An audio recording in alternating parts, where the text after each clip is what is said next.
Olá, minha turma de terceiro ano, como é que vocês estão? Estão bem? Bem, vamos continuar a nossa aula de geometria analítica. A gente está estudando agora a reta e agora a gente vai estudar as relações de posições entre retas, tá bom? Então são as posições relativas entre duas retas. Quando a gente tem duas retas, a gente tem dois casos. Ou elas são paralelas ou elas são concorrentes, tá bom? A gente vai estudar agora as relações mais a fundo, tá bom? Vamos lá. Quando é que duas retas são paralelas? Então, acompanha aí juntamente do módulo de vocês. Duas retas, para serem paralelas, devem formar o mesmo ângulo de inclinação com o eixo das abscissas.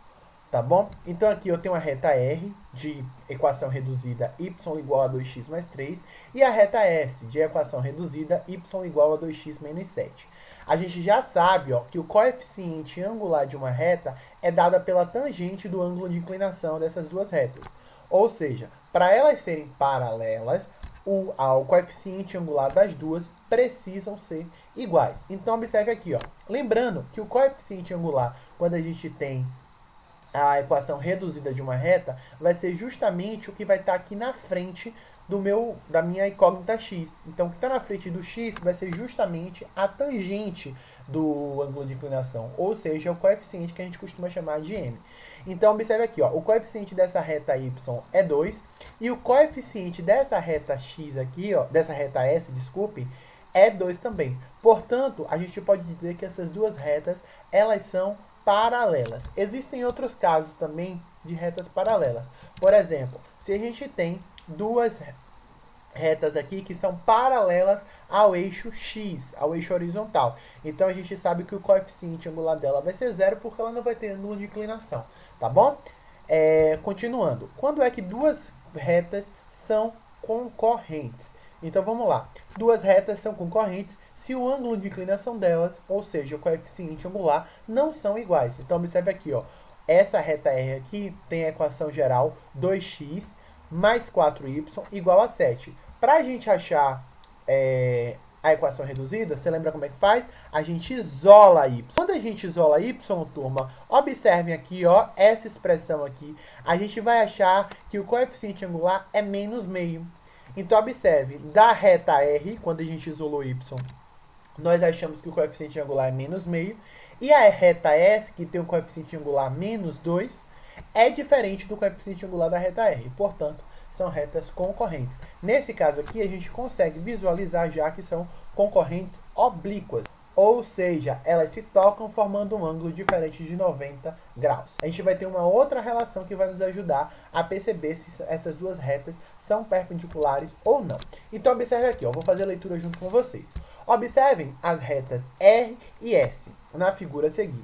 Elas são retas concorrentes e o ângulo formado entre elas é 90 graus. Então, observe aqui, ó, 90 graus. Retas concorrentes que formam entre si o ângulo de 90 graus recebe a denominação de retas perpendiculares.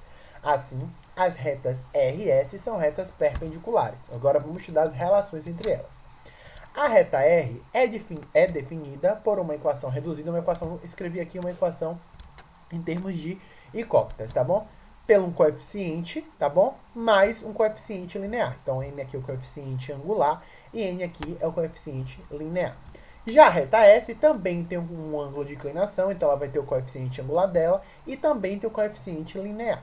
Agora, vamos lá. Essas retas e o eixo das abscissas definem o triângulo retângulo. Nós vamos ter aqui B com o ângulo alfa e C com o ângulo beta. Observe que θ vai ser o suplementar de beta, ou seja, a soma deles vai ser igual a 180 graus. Uma outra coisa que a gente precisa saber também para estudar essa relação é que a soma dos ângulos internos de um triângulo é igual a 180 graus. Então, se você já tem 90, a soma de alfa mais beta vai ser igual a 90 graus. Portanto, eles são ângulos complementares. Então, a gente vai ter que utilizar de algumas relações trigonométricas a seguir. Então, observe, ó. Observe que a tangente do ângulo alfa, que é cateto oposto, quem é o cateto oposto? AC, sobre cateto adjacente. Nesse caso, não é BC, tá? BC é hipotenusa. Vai ser AB. Então, AC sobre AB. E a tangente do ângulo beta, turma, é o cateto oposto, que nesse caso vai ser AB, sobre AC. BC continua sendo hipotenusa. Lembrando que hipotenusa é o que está na frente do ângulo reto, que é o maior lado do nosso triângulo retângulo. Aí a gente vai ter que utilizar de algumas relações. Preste atenção, ó. Observe que a tangente de alfa é igual a cotangente de beta. Por quê? Porque alfa e beta são ângulos complementares. A soma deles é igual a 90 graus. E isso é uma relação trigonométrica, tá bom? Quando você tem dois ângulos complementares, a tangente de um é igual a cotangente do outro. Mas o que é a cotangente? É o inverso da tangente. Então, ó, cotangente de beta vai ser 1 sobre tangente de beta. Ou seja, tangente de alfa vai ser igual a 1 sobre tangente de beta, tá bom? Vamos guardar essa informação aí e prosseguir, ó. Dos estudos da equação reduzida, nós temos que o coeficiente angular da reta R vai ser MR, tá vendo? Que a gente definiu aqui em cima, tá bom? Então, o coeficiente angular dela vai ser MR, justamente que é o tangente formada, né, a tangente do ângulo de inclinação da reta R. E MS vai ser o coeficiente angular da reta S, que no caso vai ser a tangente, tá bom? Do ângulo θ, que vai ser justamente esse ângulo de inclinação. Por que não vai ser beta, professor? Porque quando a gente tem um ciclo trigonométrico, turma, a gente considera o sentido anti-horário. E a origem parte do sentido aqui, ó. Então, aqui vai ser justamente o ângulo de inclinação dela. Agora, uma coisa importante também, ó. Observe que o ângulo θ e o ângulo beta, eles são suplementares. Também nós temos relações trigonométricas para isso. A gente sabe que a tangente de θ vai ser igual a menos a tangente de beta. E é justamente isso que ele escreveu aqui, tá bom? Essas relações trigonométricas, elas só são importantes agora para a gente chegar onde a gente quer. A gente não vai utilizar muito ela aqui agora, tá bom? Vamos lá. Então, a gente tem, da última expressão, nós temos que o coeficiente angular da reta S vai ser igual a menos tangente de beta, que foi o que a gente partiu aqui. Então, se a gente multiplica os dois lados por menos 1, a gente tem que tangente de beta é igual a menos o coeficiente angular da reta S. Então, a gente guarda essa informação aí, tá bom? Agora, observe uma coisa aqui também. Quando a gente escreveu aqui essa relação para tangente de alfa, a gente descobriu que a tangente de alfa era o inverso, tá bom? Da tangente de beta, ou seja, 1 sobre a tangente de beta. A gente tinha isso aqui. Só que dessa segunda aqui, a gente descobriu que tangente de beta é igual a menos o coeficiente angular da reta S. Foi o que a gente colocou aqui. Então, a gente tem que a tangente de alfa, que é a mesma coisa que o coeficiente angular da reta R, é igual a 1 sobre menos o coeficiente angular da reta S. Fazendo o produto dos meios pelos extremos, que é o famoso cruz-credo, a gente encontra essa relação aqui, ó, que o coeficiente da reta R vezes o coeficiente angular da reta S é igual a menos 1.